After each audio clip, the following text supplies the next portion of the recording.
Hi everyone, I'm Jay Ferdinando, Premier Customer Success Manager for the Recruitment Division. Today we are going to be looking at my 3 top tips for this month on RCRM.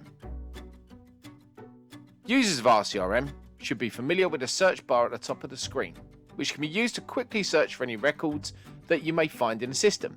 But you can also use this to navigate items that you would normally click multiple times in the main menu to the left-hand side.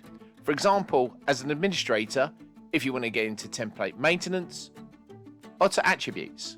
For non-system admin users, the search bar is defaulted to global in most instances, but you can also change the slider to a text field, which gives you greater opportunity to use the functionality such as fuzzy search, and also the ability to search further in the system, such as CVs, jobs, and notebook items, as you will see here by putting in the word Premier.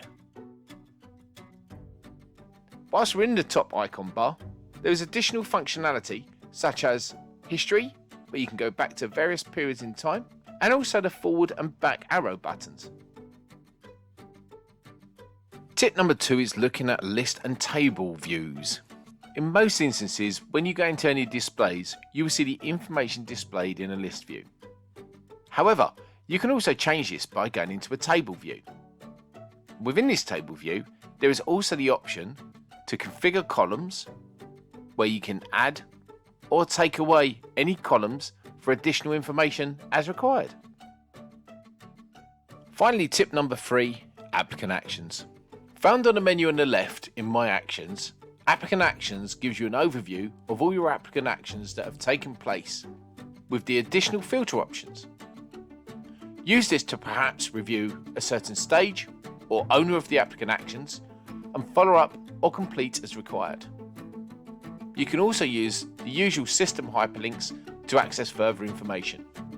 That concludes our RCRM top tips for this month. Keep an eye out for more of these coming your way in the near future. If you have any questions or feedback, please contact me on the email on screen or speak to your usual Access Group point of contact. Thanks for watching.